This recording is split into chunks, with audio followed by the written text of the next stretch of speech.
नमस्कार दोस्तों। देखिए, आज मैं आपको डेवलपमेंट ऑफ माइक्रोस्पोरेंजियम के बारे में समझाऊंगा। डेवलपमेंट ऑफ माइक्रोस्पोरेंजियम का मतलब यहाँ पर है कि विकास के बारे में पढ़ना है। डेवलपमेंट मतलब होता है विकास। हमें विकास के बारे में क्या करना है, जानना है। अर्थात किसका विकास? माइक्रोस्पोरेंजियम का विकास। ठीक है, ध्यान दीजिएगा बेटा, इसका विकास हमें पढ़ना है। और देखिएगा, तो इसके विकास में होता क्या है बेटा? विकास के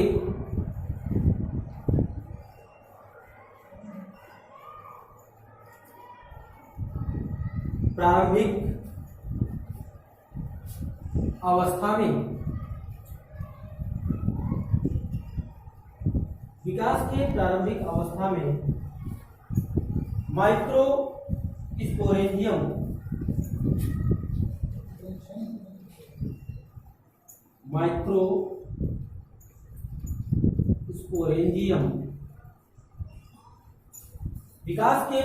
अवस्था में माइक्रोस्पोरेंजियम पराग कोश की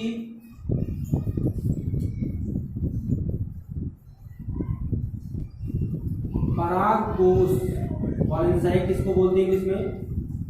कि मेरिस्टेमेटिक सेल।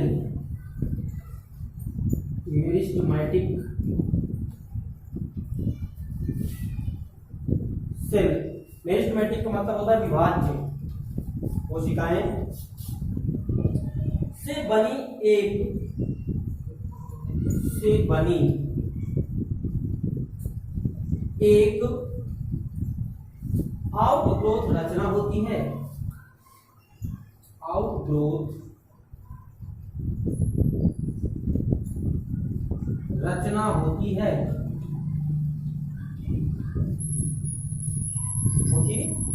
जिसके चारों ओर एपिडर्मिस का स्तर होता है।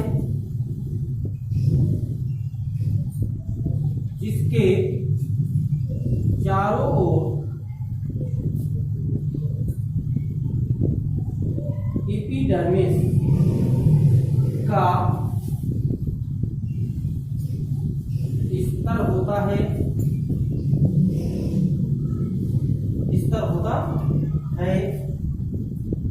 जिसके पश्चात 4 पॉलियों में बढ़ जाता है।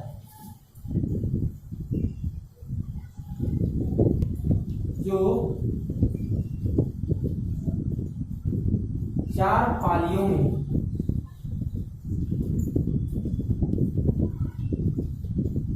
बट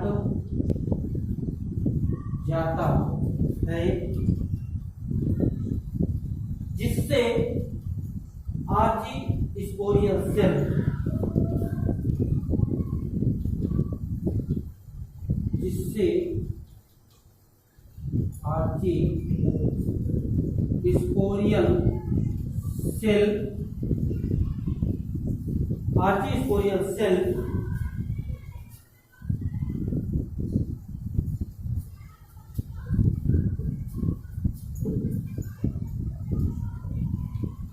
पाई जाती है।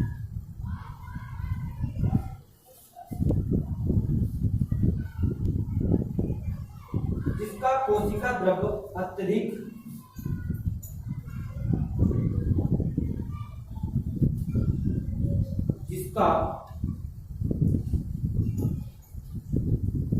द्रव्य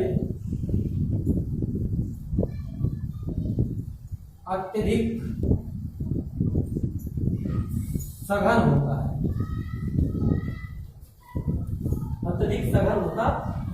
है। प्रत्येक आर्चिस्पोरियल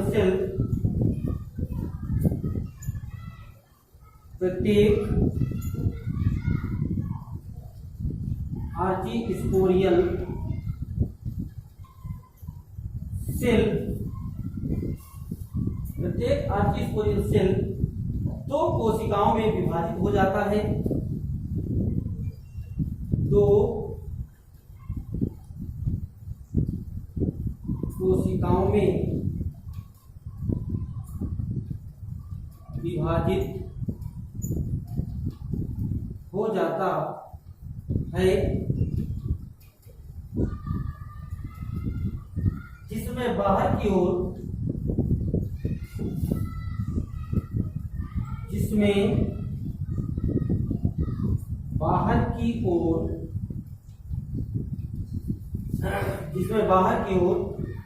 प्राइमरी पैराइटल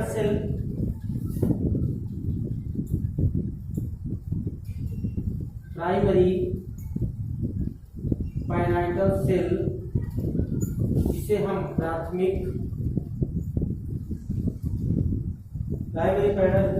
भित्ति कोशिका कहते हैं,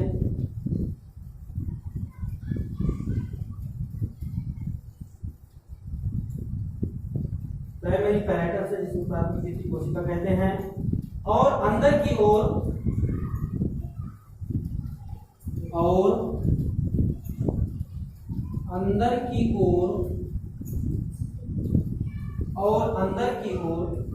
primary sporogenous cell, primary sporogenous cell जिसे प्राथमिक बीजाणु जनन कोशिका इसे क्या कहते हैं बेटा? प्राथमिक बीजाणु जनन कोशिका, प्राथमिक बीजाणु जनन कोशिका कहते हैं,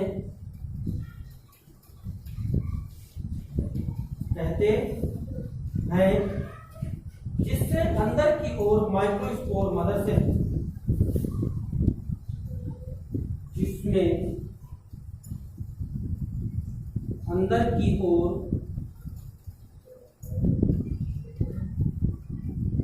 माइक्रोस्पोर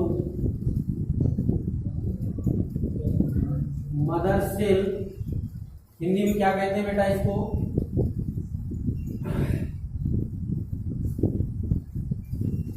माइक्रोस्पोर मदर सेल पाई जाती है, जिसके चारों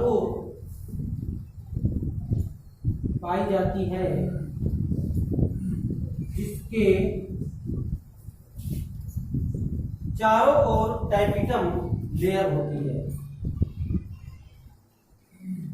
चारों ओर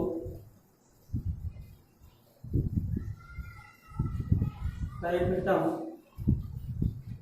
लेयर होती है। प्रत्येक माइक्रोस्पोर मदर सेल से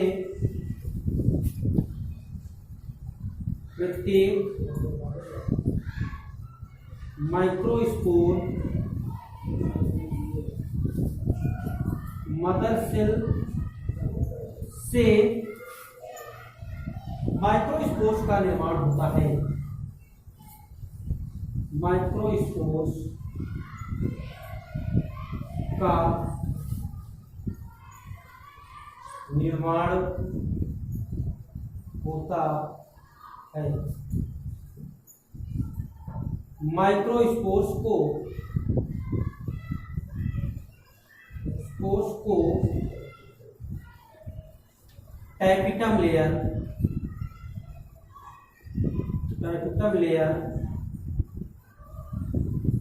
पोषण प्रदान करती है,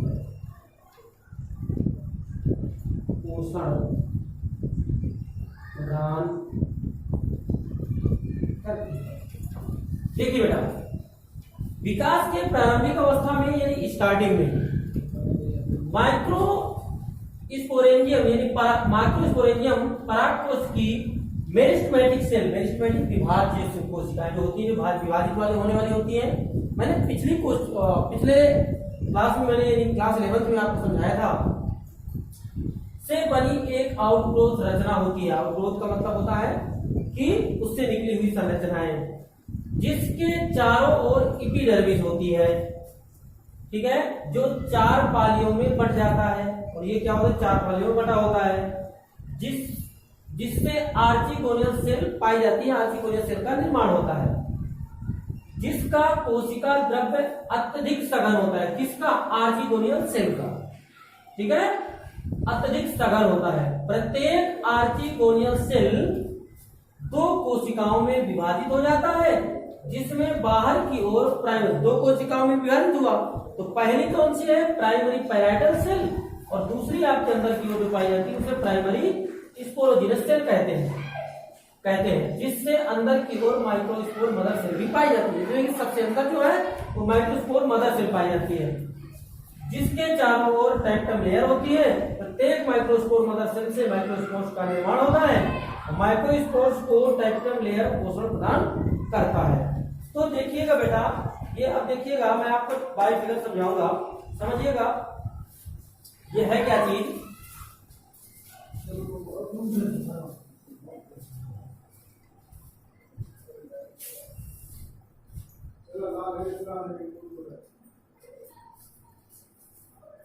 देखिए बेटा,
देखिए बेटा, ये फिगर है।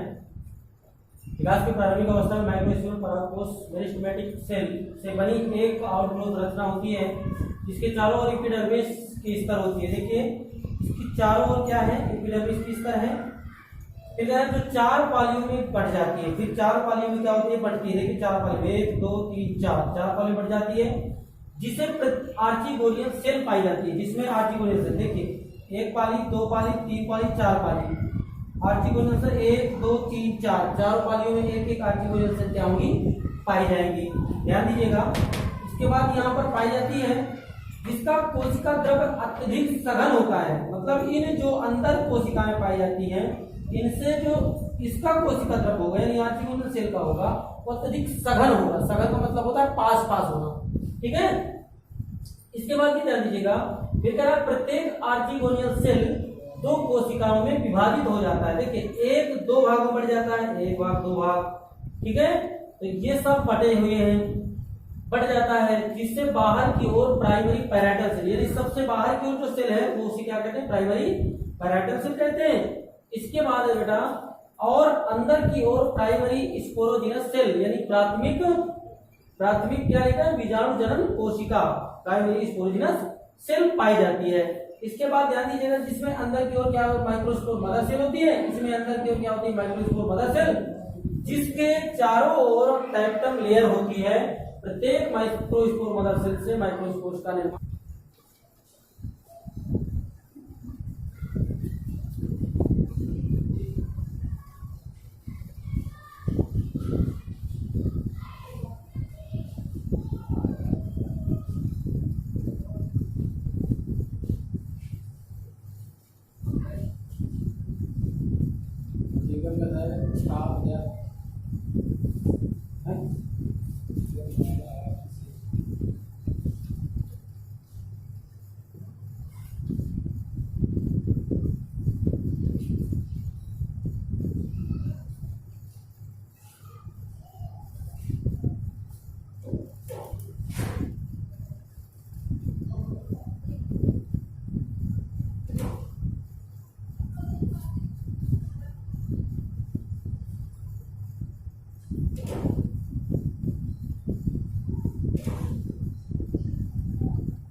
टॉपिक हमारे इकट्ठा कीजिए। अब ये टॉपिक समाप्त कहा है डेवलपमेंट ऑफ।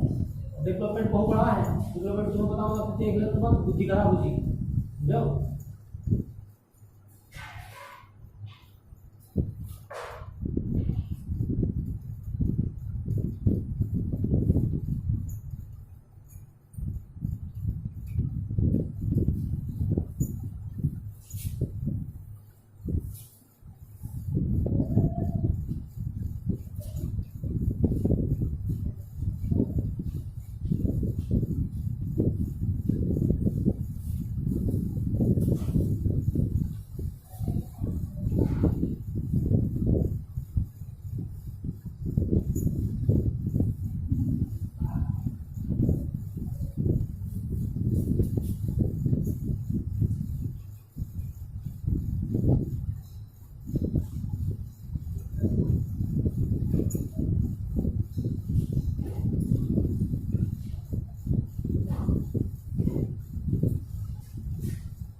थ्योरी समझाओगे ना भाई।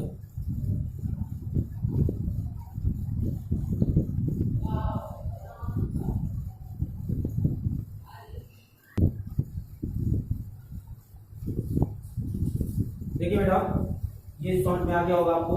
दो कोशिकाएं ऊपर की ओर जो प्राइमरी पैराइटल सेल होती है और सबसे नीचे की ओर जो कोशिका का निर्माण होता है वो कोशिका होती है प्राइमरी स्पोरोजिनस सेल। ध्यान दीजिएगा, ये जब हम क्या करते हैं बेटा, इसको और जूम करते हैं, जब हम माइक्रोस्कोप में देखते हैं जूम करके, तो हमको कुछ इस प्रकार से संरचना दिखाई देती है। अगर आप वैसे भी देखेंगे बेटा, जब टीएस यानी कि एंथर का जब टीएस काटेंगे, ट्रांसफर सेक्शन काटेंगे, तो उस समय आपको कुछ ऐसा दिखाई देगा। जब इसको जूम करेंगे तो आपको और बेहतर दिखाई देगा।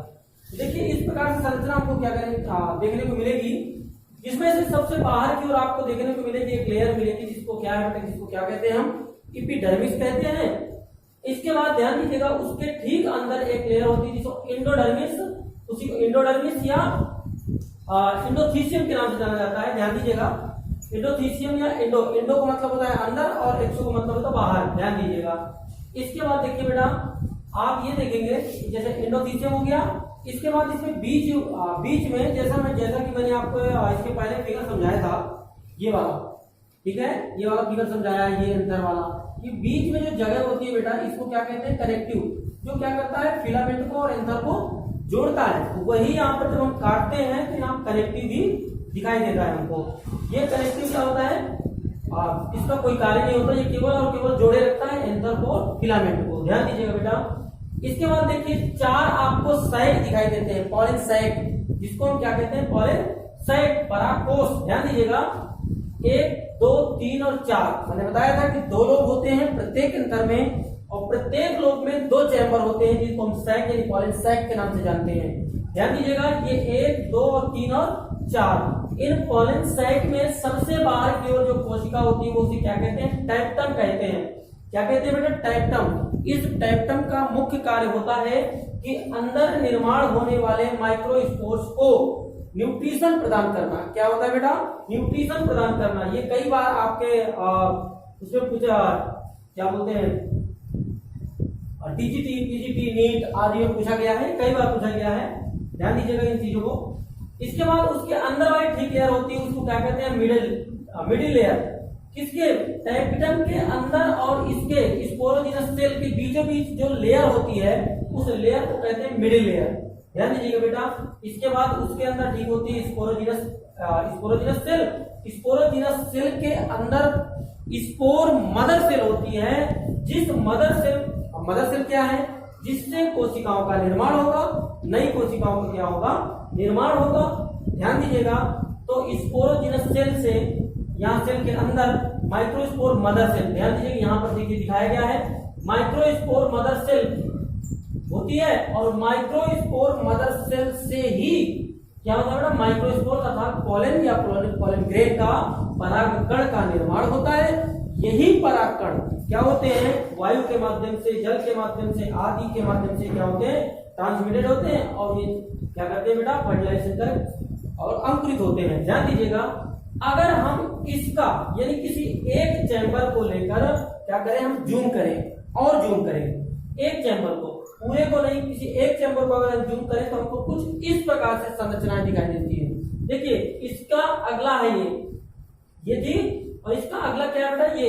इसका जब एक चैम्बर जूम करेंगे तो हमको ऐसी संरचना दिखाई देगी। इसमें सबसे ऊपर की ओर एपिडर्मिस दिखाई देगी आपको और यहाँ पर एंडोडर्मिस अंदर की ओर, उसके अंदर टेक्टम लेयर होगी, tectum layer microspore mother cell, और यही माइक्रोस्पोर मदर सेल से माइक्रोस्पोर या पॉलन ग्रेन्स का निर्माण होता है। ध्यान दीजिएगा। पॉलन ग्रेन्स का निर्माण कैसे होता है, उसका डेवलपमेंट कैसे होता है, उन सब चीजों के बारे में मैंने आपको बारीकी से समझाया है। अगर समझ में ना आए तो कमेंट बॉक्स पर कमेंट जरूर करें, पुनः आपको एक बार समझाया जाएगा। ठीक है बेटा, धन्यवाद।